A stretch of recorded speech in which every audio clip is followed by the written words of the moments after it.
In the heart of medieval France, where cathedrals cast long shadows and the church ruled not only over souls but minds, lived a woman who would risk everything for love, not earthly love, but divine. Her name was Marguerite Porete, and she was not a noble, nor a queen, nor a warrior. She was a mystic, a woman who dared to speak, not with the tongue of scholars or the permission of bishops, but with the fire of her soul. Born in the late 13th century, likely in the region of Hainaut, Marguerite grew up during a time when speaking of God was the domain of men, monks, priests, theologians. Women were expected to be silent, obedient, invisible. But Marguerite was none of those things. She wrote a book, not just any book, but one that would shake the foundation of the church's power. It was called The Mirror of Simple Souls. It spoke of a soul who had become so united with God, so filled with divine love, that she no longer needed the church, no longer needed rituals, confessions, or sacraments. She wrote, "The soul who is truly in love with God has no will of her own. She becomes nothing, and in her nothingness, she becomes one with Him." Her words were beautiful, but also dangerous, because they implied that a soul could reach God directly, without priests, without obedience, without fear. It was spiritual freedom, but in the eyes of the church, it was heresy. Marguerite was a member of a group called the Beguines, laywomen who lived in spiritual sisterhood without taking formal vows. They were devout, charitable, and independent. But their independence frightened the church. So when Marguerite's book began to circulate, written in Old French rather than Latin so common people could read it, alarm bells rang in cathedrals across Europe. The book was condemned. It was publicly burned in 1306. But Marguerite kept writing. She did not hide. She did not bow. She believed that if God had placed a truth inside her soul, she was bound to speak it, no matter the cost. And the cost would be everything. Marguerite Porete had defied silence. Her book, The Mirror of Simple Souls, had been publicly burned. The church declared it dangerous, heretical, and blasphemous. But Marguerite did something few dared. She rewrote it, not out of rebellion, but because the truth she carried could not be reduced to ashes. She believed in a radical love, one so absolute, so consuming, that it dissolved the self entirely. When the soul loves God so deeply, she wrote, she loses even the desire for heaven. For in love, she wants nothing, not even reward. To the bishops, this was seduction of the soul. To the theologians, it was anarchy. If a soul needed nothing from the church, what power did the church hold? Marguerite continued to share her book in secret, copying it by hand, sending it quietly into monasteries and among the Beguines, the women who, like her, sought a direct connection to the divine. Word of her teachings spread, not just in France, but in Italy, Belgium, and beyond. She didn't preach in cathedrals, she didn't hold titles, and yet her words traveled like wildfire. The Inquisition noticed. In 1308, she was arrested by the agents of the church and taken to Paris. There, in the heart of the theological world, she was locked away in prison, not for theft, not for murder, but for writing a book about love. They demanded she stop. They gave her opportunities to recant. They reminded her she was a woman, untrained in theology, that her words, however poetic, were not permitted. But Marguerite remained silent. For over a year, she sat in a cold cell, interrogated by theologians from the University of Paris. They asked her, "Do you deny the authority of the church?" She replied, "I obey God, and I have spoken only what I was given." She spoke of annihilation of the will, of the soul emptying itself so completely that only God remained. It terrified them. They couldn't decide if she was a mystic or a sorceress, a prophet or a madwoman. Finally, the church passed judgment. She was labeled a relapsed heretic, the most serious offense, one that carried only one punishment: death by fire. Marguerite was told she could still save herself. One word, "I recant," would be enough to spare her life. She closed her eyes and said, "Nothing." Prayer 1310. The streets murmured with rumor. A woman, unknown to most, was on trial for daring to speak of God without permission, not in whispers, but in poetry, not in Latin, but in the language of the people. Her name was Marguerite Porete, and the church had run out of patience. She had been imprisoned for over a year.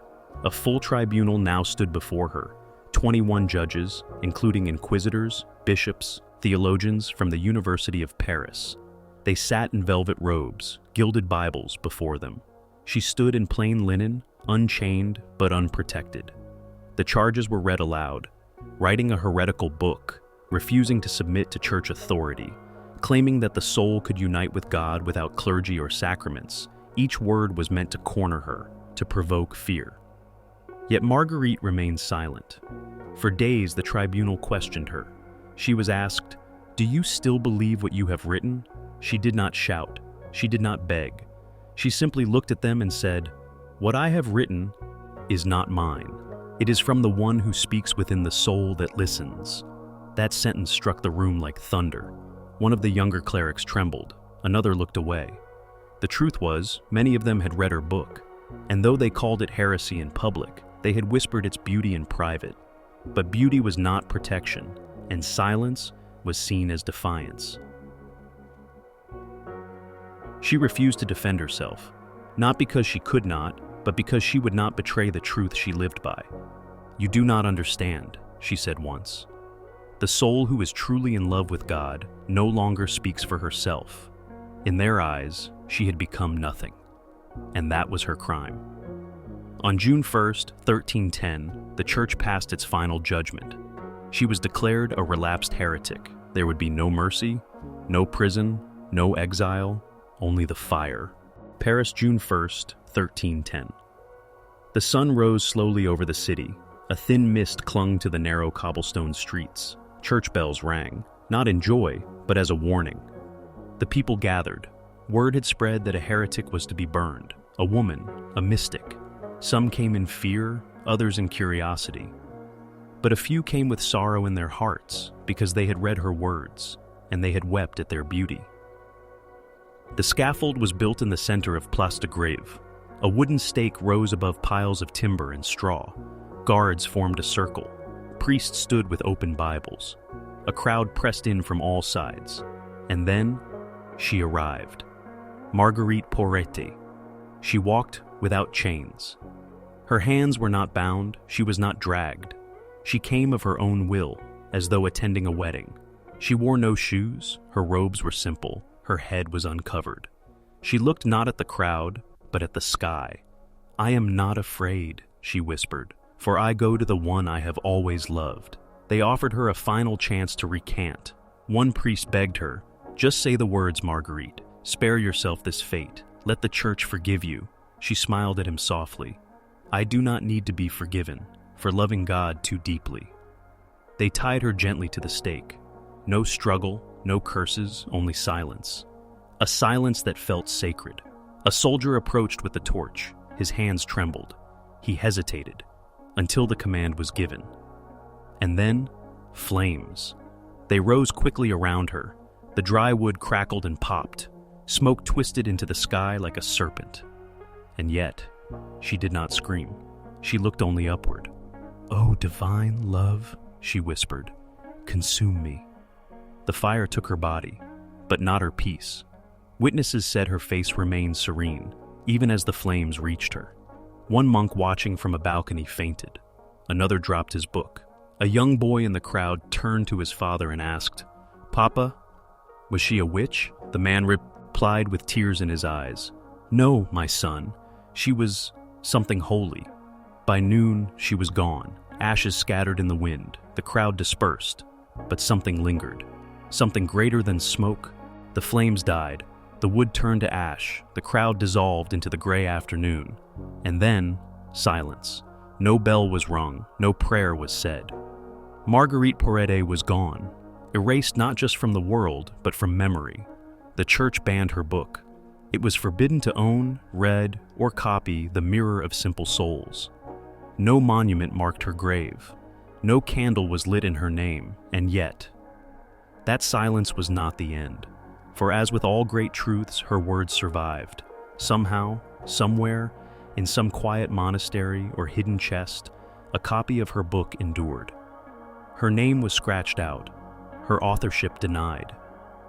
But the beauty of her writing, it could not be silenced. She who is nothing becomes all, it whispered across time. She who has no will becomes love. Centuries passed. Her work was copied in Latin, then translated again. Theologians puzzled over it. Mystics whispered of it. They did not know who had written it, only that it came from a soul lit from within. Meanwhile, history forgot her. Her story, her trial, her courage, her burning, vanished into the smoke of the past. Until one day, in the early 20th century, a scholar made a stunning discovery. A long-lost French manuscript of The Mirror of Simple Souls, with a name, Marguerite Porete. And suddenly, the ashes stirred. Her voice, thought to be extinguished, began to rise once more. She was not a footnote. She was not a heretic. She was a visionary. Today, scholars recognize her book as one of the greatest spiritual works of medieval Europe. It is studied alongside the writings of Saint Teresa of Avila and Meister Eckhart. And yet, she had no formal education, no convent, no sanctuary, only a soul that listened, and a fire that could not destroy her truth. Centuries passed. Wars came and went, thrones crumbled, churches split, the world changed. But somewhere in the quiet corners of hearts, her voice remained. Marguerite Porete, a name once burned from history, now spoken with reverence. A soul once condemned, now studied, admired, and loved. The Mirror of Simple Souls, once a forbidden book, is now a spiritual treasure. Read in monasteries, quoted in classrooms, held in trembling hands by seekers of truth. The soul that is nothing becomes everything. Her words echo still. She is no longer the heretic in chains. She is the prophet of surrender, the mystic of divine annihilation, the woman who gave herself so fully to love that she vanished into it. Today, theologians recognize the depth of her insights. She speaks not of fear, but of freedom, not of punishment, but of presence, not of doctrine, but of devotion. In her vision, God is not a king with rules, but a lover who waits. And the soul, when emptied of ego and fear, falls not into hell, but into divine union.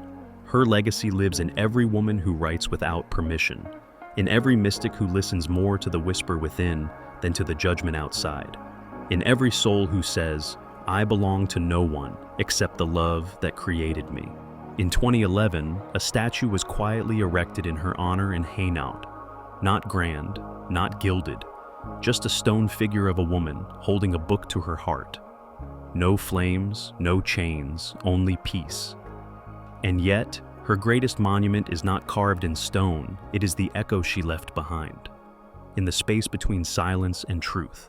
In the fire that purifies, not destroys. In the soul that dares to listen. And, in listening, becomes nothing so that it may become everything. She was burned, but not broken. Forgotten, but not silenced. She was called a heretic, but she was, perhaps, a saint of love. This was the story of Marguerite Porete, the woman who dared to listen to God, even through the fire.